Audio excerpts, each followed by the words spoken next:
recruiting fairs where we don't have students from Omaha, student ambassadors from Omaha, bad-mouthing students in Lincoln, and student ambassadors from Lincoln, bad-mouthing Omaha students. Same, right? And so basically, you know, in the nuclear warfare world, that's mutually assured destruction, right? And we're doing the exact same thing at the financial aid, just to make sure that every single student has the best possible financial aid package available to them, right? So nothing's going to change in that regard. Right? We have to make sure that what I'm told is one of the largest enrollment growth areas in Nebraska is students who are qualified but actually can't afford to come to university. Right?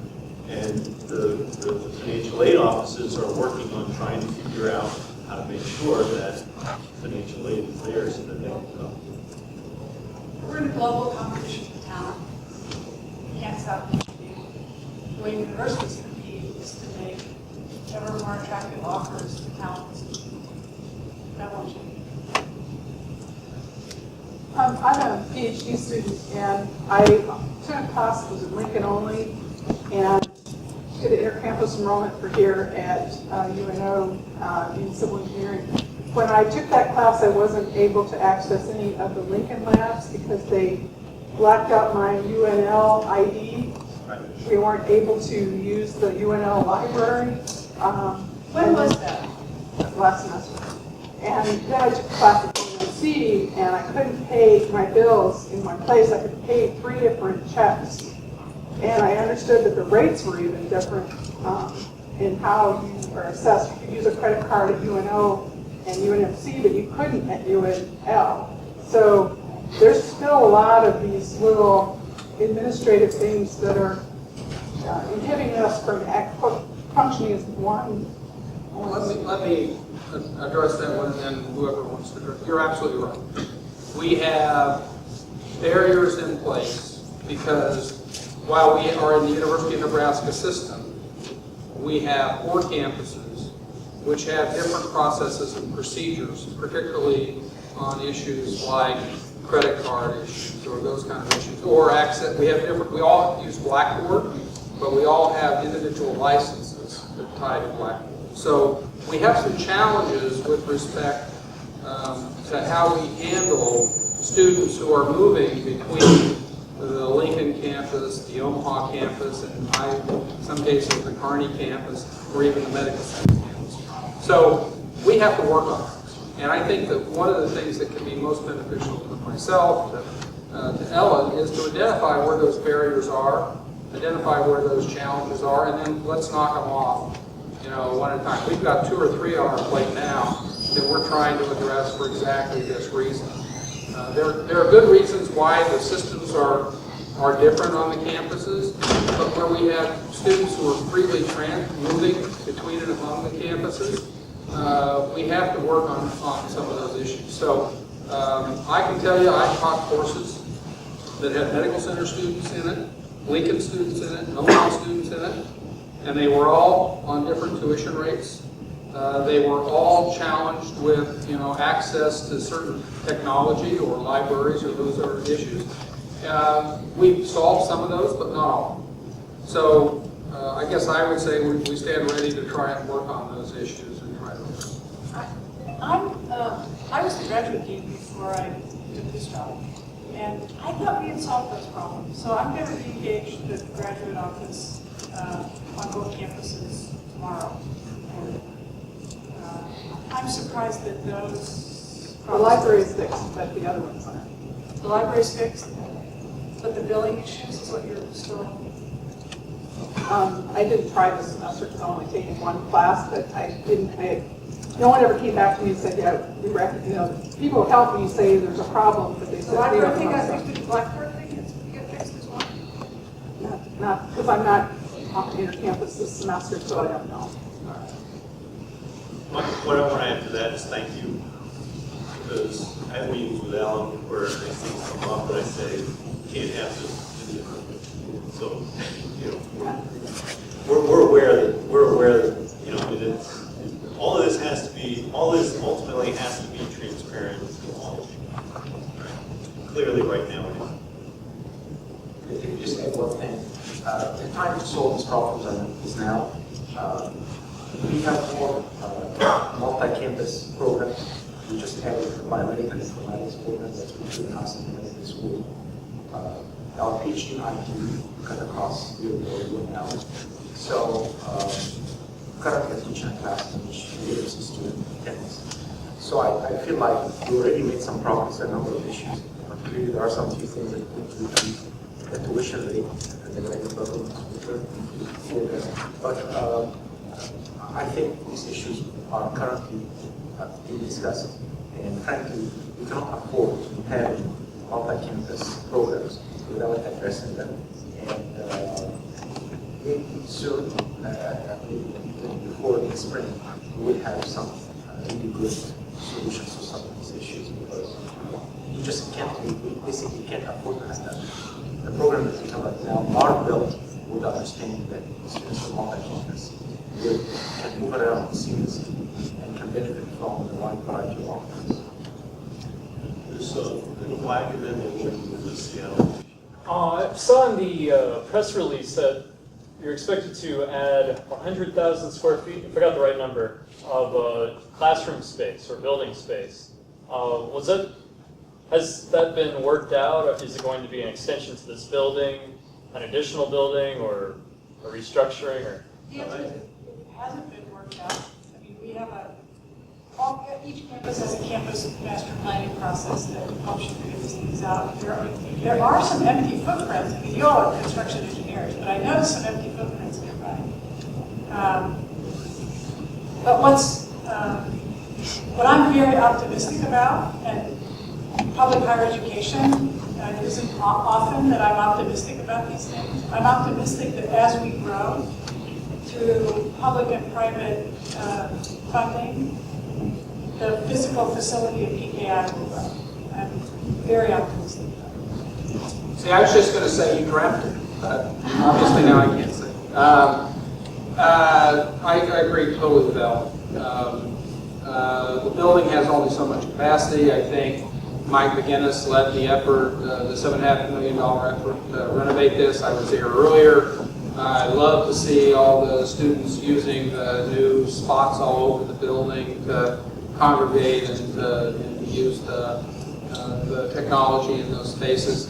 But there's no doubt that if these two strategic plans and the integrated PKI strategic plan begin to take shape and get implemented, one of the challenges will be space. And I also agree with Ellen that a combination of private and public resources with the support of the board will go toward expanding the space, whether it's a new footprint, expansion of this building, whether we all put you in a cloud. I don't know, but we will be able to. Yeah, that was a statement of implication. If we're going to make this grow, space has to be part of it. Yeah. And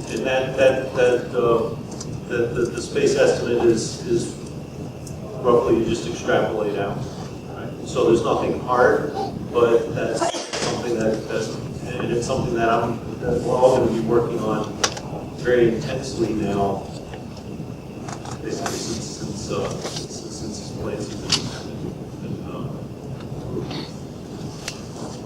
Okay, so there is actually a problem right now that I feel needs to be addressed. Using the teleconference between Lincoln and Omaha, there has been a huge problem with feedback, sound, and everything because Lincoln has open mics in the room. This has caused dysfunctioning here back in Omaha because we're getting feedback from the teacher speaking, is picking it up on microphones coming back, page flipping. Is there any way we can go back to having like push mic, or do we need to have the class muted all the time? I feel that's a really big imperative on them. They can't freely talk whenever they need to. Is there an idea idea of how to fix this? I'm not the technology expert, I am aware. I've run meetings from here and I've experienced what you're talking about. I also came to understand that particularly last year there were a lot of problems. And what I was told was that, I mean, this was one of our failings as a college, is the maintenance and upgrade of these facilities just hadn't happened in many years, right? And that's why we spent several tens of thousands of dollars trying to catch that part of, irrespective of what Stu Bernstein is doing with new technologies. And we know that there are still some open bugs, and I know the technical people are working on it. I can't tell you what exactly the solution is, but I do know that those problems still And that exist. problem continues this semester? Yes, it does. It continues for all classes. I also think it's important to bring attention to the building process for in-campus students. Because right now, I know it's incredibly flawed, and I know personally, I really hope I'm the worst case scenario, but every semester, I'm constantly going back and forth between Lincoln and Omaha to get my student engineering over. I'm still working on it. I've been issued checks that are being corrected that I have to return to the school, and I also have to sit down. I can't trust them anymore. I have to service my own county. Do you know if that's, whether that's predominantly on the Omaha side or the Lincoln side, or do you have any sense of that? I know I've talked with Omaha students and it's the Lincoln side. So could you tell me what are you an undergraduate, graduate? I'm a PhD student, graduate student, In what discipline? architecture. Who's giving you the, are both of our campuses speaking yours? I think it's mainly on the Omaha side, actually. But it's an interaction that produces. Email me. Okay. All right. These are the guys that.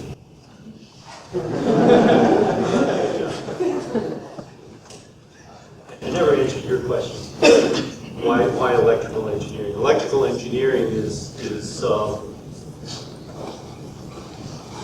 I don't know if low-hanging fruit is the right phrase, but since you have an electronics engineering program and you have an electrical engineering program, because the root of those two degrees is very similar.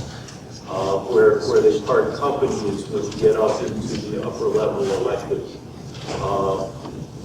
That's where the opportunity is. It's as opposed to bringing a completely new discipline to Omaha or a new discipline to Lincoln, very expensive to do. This is one that sits out there as something that can be done. So have you gotten data from the Omaha Chamber of Local Industry that they actually need or want to hire electrical engineers? But I haven't seen it.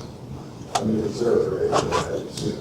And for example, are we looking at doing things like adding other engineering disciplines here, like manufacturing, industrial? Where are we on that? Things are on the table where, Right. Okay, so could you tell me a little bit about how the Gang of Five works and the reporting structure and what control and say the... okay, I want to give other people a chance to ask questions. Yeah. But I think and it was in the presentation that was published now. I haven't seen it work. It was in that slide deck. But it's really simple. You transfer for a car, and then DJ and I get back to the house. We're overseeing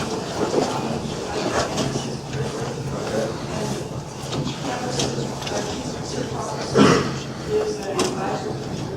Okay, so where's the budgetary control for all these programs? Same place they always do. In Lincoln? No, same place they always do.